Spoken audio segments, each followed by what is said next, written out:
सच के साथ। नमस्कार, सिटी वाराणसी लाइव में आप सभी का स्वागत है। मैं हूं ममता चौरसिया। आइए नजर डालते हैं आज के हेडलाइंस पर।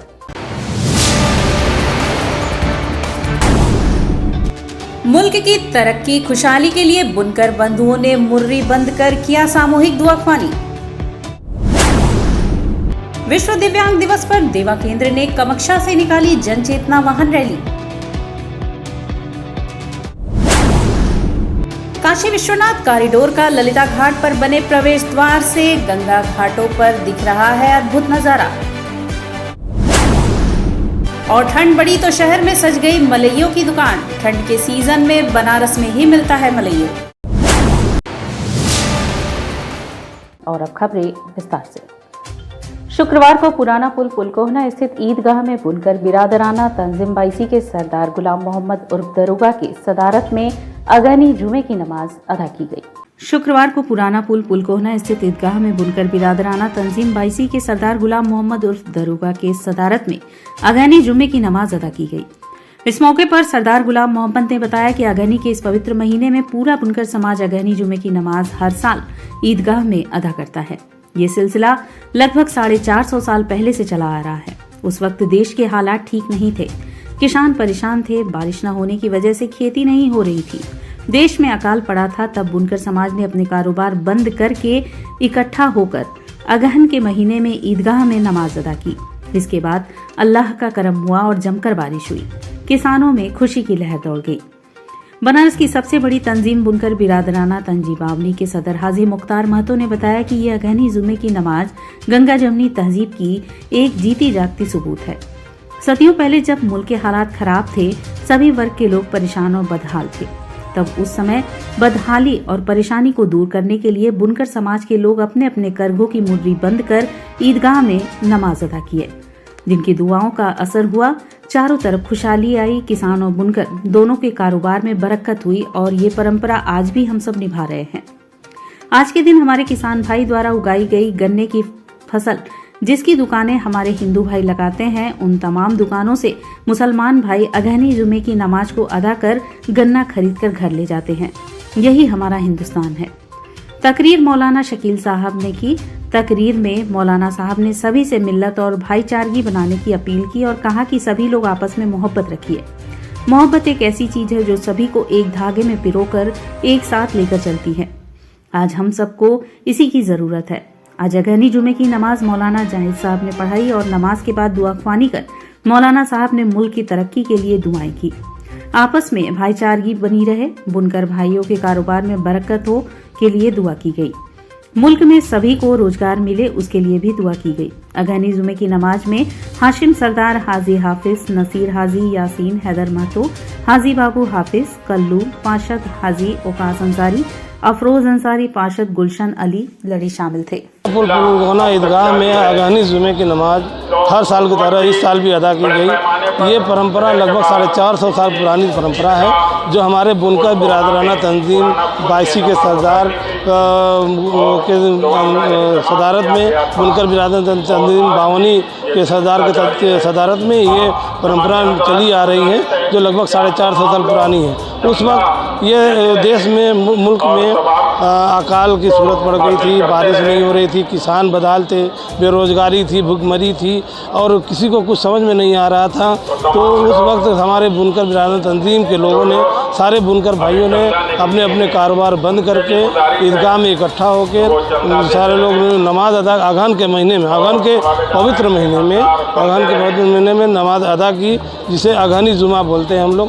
तब से 450 साल पहले उस वक्त जब नमाज़ें अदा की गई, दुआएं अल्लाह के बारगाह में की गई, अल्लाह ताला का रहम व करम नाजिल हुआ और मुल्क में जब सूखा पड़ा था, अकाल पड़ा था, भुखमरी थी, बेरोजगारी थी, अल्लाह के रहम करम से बारिश हुई, किसानों के अंदर खुशहाली। 3 दिसंबर विश्व दिव्यांग दिवस के अवसर पर देवा international society for child care Varanasi के द्वारा समावेशी भारत हेतु दिव्यांग जन सशक्तिकरण अभियान के तहत 7 दिवसीय कार्यक्रम आयोजित किया गया। 3 दिसंबर विश्व दिव्यांग दिवस के अवसर पर देवा international society for child care Varanasi के द्वारा समावेशी भारत हेतु दिव्यांग जन सशक्तिकरण अभियान के तहत 7 दिवसीय कार्यक्रम आयोजित किया गया, जिसका शुभारंभ जन चेतना वाहन रैली से किया गया, जिसका शुभारंभ भाजपा विधायक सुरेंद्र सिंह ओढ़े के कर कमलों द्वारा हुआ। इस अवसर पर जिला विकलांग अधिकारी राजेश कुमार मिश्रा भी उपस्थित थे। देवा केंद्र के सचिव श्यामलाल पटेल के नेतृत्व में निकली यह वाहन रैली कामाख्या स्थित देवा प्रांगण से निकलकर पूरे शहर में भ्रमण करते हुए पुनः वापस देवा केंद्र के प्रांगण में पहुंचकर समाप्त हुई। वाहन रैली का नेतृत्व कर रहे श्यामलाल ने बताया कि इस वाहन रैली के माध्यम से दिव्यांग जनों को तमाम सरकारी सुविधाओं से अवगत कराया गया, जिसमें सरकारी सुविधा प्राप्त करने हेतु दिव्यांगता प्रमाण पत्र, UDID कार्ड, बैंक खाता, आधार कार्ड, आय प्रमाण पत्र आवश्यक रूप से बनवाने के साथ ही दिव्यांग जन सरकारी सुविधाओं जैसे निरामय, स्वास्थ्य बीमा, कानूनी संरक्षण, पेंशन, वजीफा आदि के लिए जानकारी दी गई। यदि कोई दिक्कत आती हो तो नेशनल यूथ ट्रस्ट, भारतीय पुनर्वास परिषद, NIPID दिव्यांगजन सशक्तिकरण अधिकारी वाराणसी से संपर्क कर सकते हैं। इस दौरान वयस्क दिव्यांगजनों को बतलाया गया कि उन्हें भी अन्य नागरिकों की भांति अपना मत देने के अधिकारों का प्रयोग करने और समावेशी भारत का निर्माण करने का अधिकार है। सरकारी तौर पर 21 प्रकार की दिव्यांगताएं घोषित हैं, जिसमें दृष्टि बाधित, अल्पदृष्टि, कुष्ठ रोगी, श्रवण बाधित, चलन निशुल्क, बौनापन, बौद्धिक निःशक्त, मानसिक रोग, ऑटिज्म, सेरेब्रल पाल्सी, मांसपेशी दुर्विकास, कार्निक, न्यूरोलॉजिकल कंडीशंस,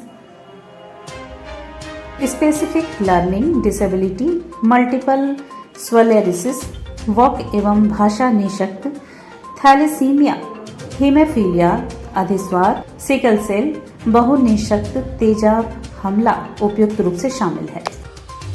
संस्था पिछले 30 वर्षों से मानसिक दिव्यांग बच्चों के शिक्षण, प्रशिक्षण और पुनर्वास के कार्यक्रम को संपादित करती चली आ रही है।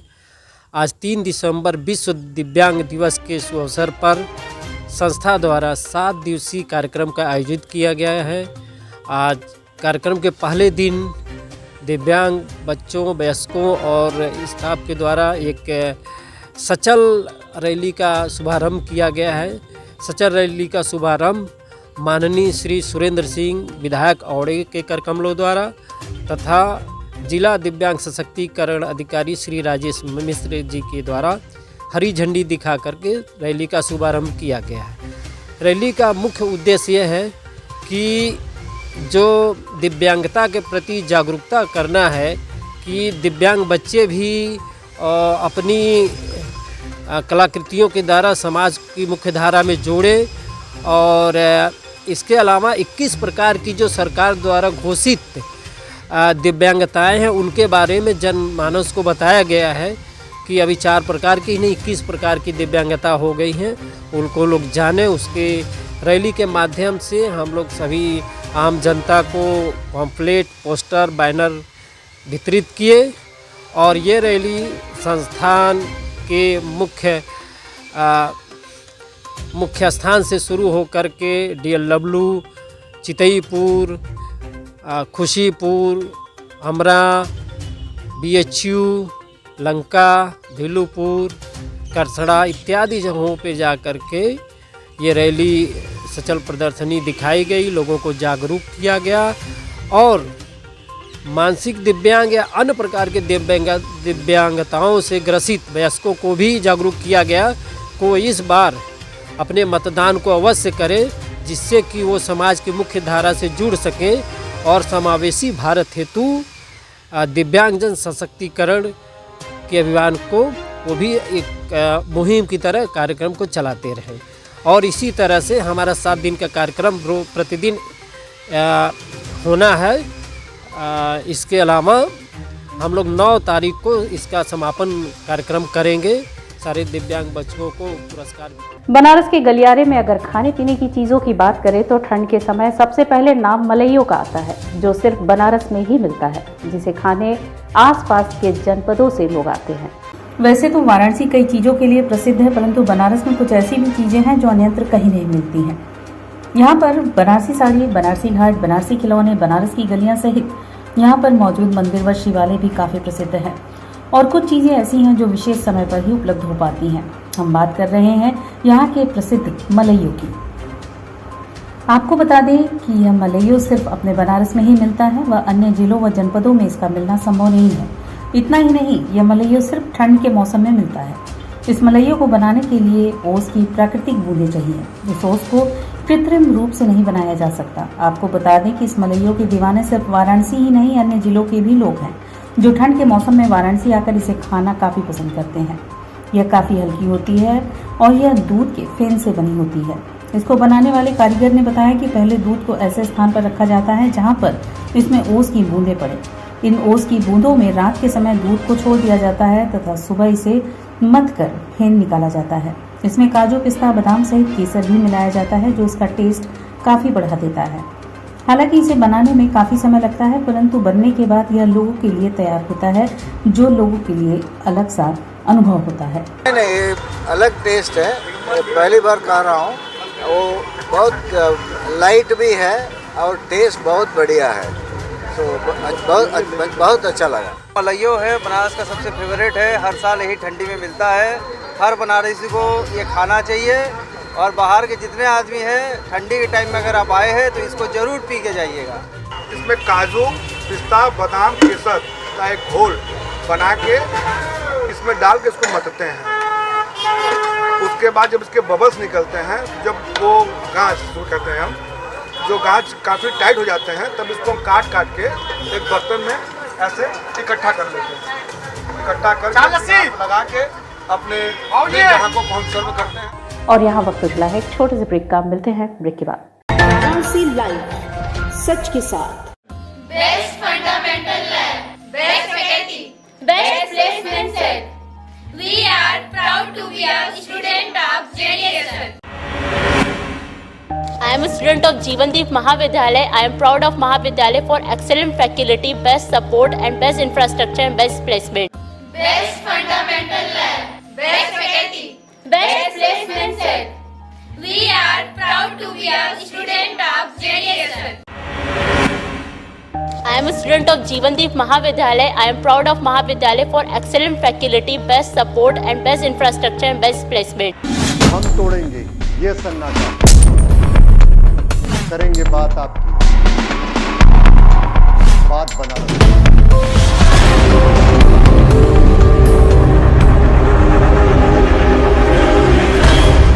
पूछेंगे सवाल, उठाएंगे मुद्दे, करेंगे बहस, होगा मुकाबला आमने सामने, ताकि सच जिंदा रहे।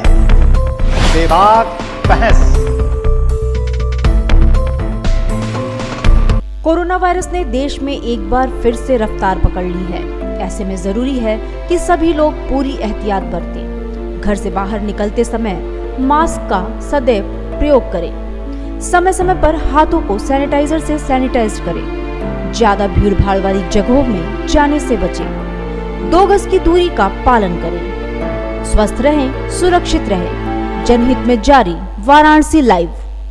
वाराणसी लाइव, सच के साथ। और ब्रेक के बाद पुनः आपका स्वागत है। श्री काशी विश्वनाथ कॉरिडोर का ललिता घाट पर बने प्रवेश द्वार से गंगा घाटों पर अद्भुत नजारे का लुत्फ उठा रहे हैं सैलानी। कई घाटों पर LED टीवी से बाबा का दर्शन कराया जा रहा है। बनारस में भारत के अलग अलग राज्यों से लोग यहाँ पर आते हैं। कहा जाता है कि 12 ज्योतिर्लिंग में से प्रधान ज्योतिर्लिंग बाबा काशी विश्वनाथ को कहा जाता है। यही वजह है कि दर्शन के लिए लोग यहाँ पर आते हैं। बनारस के 84 घाट अपने आप में सुंदरता की छटा बिखेरते हैं, तो वहीं तंग गलियां बाबा विश्वनाथ की तरफ जो जाती थी, अब विश्वनाथ कॉरिडोर में बदल चुकी हैं। जिस तरीके से विस्तारीकरण हो रहा है, उसे आने वाले टूरिज्म को सुखद दर्शन जहां होंगे, तो वहीं अद्भुत नज़ारा गंगा घाट से बाबा काशी विश्वनाथ का भी दर्शन देखा जा सकता है। यही वजह है कि घाटों पर LED टीवी लगाकर बाबा विश्वनाथ के लाइव दर्शन की तैयारी जिला प्रशासन ने कर ली है, जिसको देखकर लोग नौका विहार करने वाले घाटों से इसका लुत्फ उठा रहे हैं। इसकी वजह से बनारस के टूरिज्म को और भी बढ़ोतरी मिलेगी। पहले के बच्चा से हमारा काशी बहुत सुंदर तरीके से बन रहा है, घाट बन रहे हैं, तो घाट में पेंटिंग हो रही है। और जो घाट पे हमारा मुख्य घाट पे दशाश्वमेध घाट इसको बोलते हैं, जहाँ गंगा आरती होती है, जहाँ पे काफ़ी टूरिज्म इस घाट पे आते हैं। तो यहाँ पे एक टीवी लगी हुई है, LED टीवी, जो गंगा आरती होता है, तो लाइव गंगा आरती जो यात्री भीड़ भाड़ के जगह पर नहीं जा पाता है, तो कोई भी यात्री जगह स्थायी करके अपना बैठता है और जो लाइव आरती टीवी में दिखता है, वो टीवी आराम से वो लोग यात्री जो होते हैं वो देख लेते हैं। 52वें CAPM मिलन महामहोत्सव में श्रीमद् भागवत मर्मज्ञ डॉक्टर श्याम सुंदर पराशर की कथा में शुक्रवार को सती चरित्र एवं ध्रुव चरित्र का वर्णन किया गया। हर व्यक्ति को उसके कर्मानुसार ही दंड अथवा फल प्राप्त होता है। अश्वत्थामा के कर्म भी उसके साथ लगे रहे। कर्म कभी पीछा नहीं छोड़ते। यह अश्वत्थामा के कर्मों का ही दंड है कि उसकी मस्तक मणि छिन गई और उसे टपकते हुए घाव के साथ सदा जीवित रहने का दंड मिला। ये बातें श्रीमद् भागवत मर्मज्ञ डॉक्टर श्याम सुंदर पराशर ने 52वें CAPM मिलन महामहोत्सव में कही। उन्होंने कहा कि द्रौपदी को पता था कि श्री कृष्ण के रहते उसका अहित नहीं हो सकता, लेकिन अपने पुत्रों की हत्या से वह व्यथित थी। इसी व्यथा में उसने अश्वत्थामा को शापित किया। इससे पूर्व पराशर महाराज ने भीष्म स्तुति और परीक्षित जन्म प्रसंग का वर्णन किया। इसके उपरांत सायंकाल रामलीला में भगवान के अवतार प्रयोजन और जय विजय प्रसंग की प्रस्तुति विशाल मंच पर की गई। लीला व्यास पंडित नरहरि दास ने विशेष शैली में इन प्रसंगों को भक्त प्राण जनता तक पहुंचाया।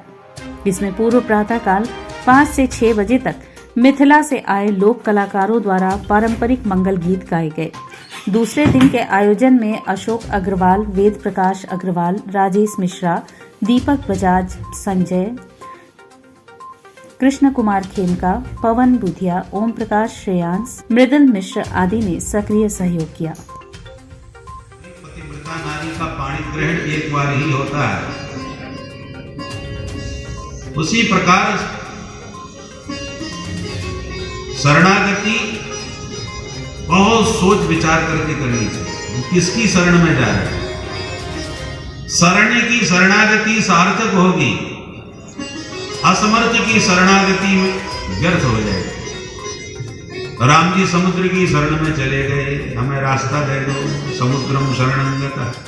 बनारस के जगतगंज क्षेत्र में KN इंटरप्राइजेस प्रिंटिंग प्रेस का उद्घाटन शुक्रवार को किया गया।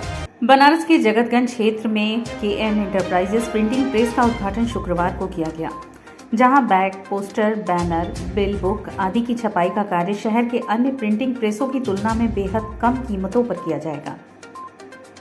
KN इंटरप्राइजेस का उद्घाटन भारती श्रीवास्तव ने फीता काट कर किया। उन्होंने बताया कि इस प्रिंटिंग प्रेस में 4 कलर प्रिंटिंग मशीन लगाई गई है, जिससे आधुनिक और उच्च गुणवत्ता की छपाई की जाएगी। मेरे ये प्रिंटिंग मशीन 4 कलर लगी हुई है, तो इसके थ्रू मेरे यहाँ बैग की छपाई होगी, प्लस पोस्टर वगैरह, बैनर, वो बिल बुक वगैरह, ये सब की प्रिंटिंग हमारे यहाँ होगी। और मेरे यहाँ प्रिंटिंग रॉ मटेरियल्स की होलसेल सप्लाई भी है, तो जो हमें इससे सपोर्ट करेगा, मतलब इंक, केमिकल सब हमारे मशीन में ही लगेगी। और इससे मैं और भी सिलाई के लिए जो भी बेरोज़गार औरतें, उन लोगों को मैं रोज़गार दूंगी, क्योंकि बहुत सारे लोग हैं कि मतलब उनको रोज़गार नहीं मिल रहा है। तो हम लेडीज़ हैं, तो हम चाहते हैं कि मेरी वजह से और भी लोग रोज़गार में आए। इस प्रिंटिंग के मशीन के थ्रू बहुत लोगों को रोज़गार मेरी तरफ से मिलेगा। इस उद्घाटन समारोह में KN इंटरप्राइजेस के ऑनर भारती श्रीवास्तव, गोपाल श्रीवास्तव, समृद्धि श्रीवास्तव, पीयूष वर्मा, सत्या श्रीवास्तव, सोनी श्रीवास्तव आदि लोग उपस्थित रहे। और इसी के साथ सिटी वाराणसी लाइव का यह प्रसारण यही समाप्त होता है। ममता चौरसिया को दे इजाजत।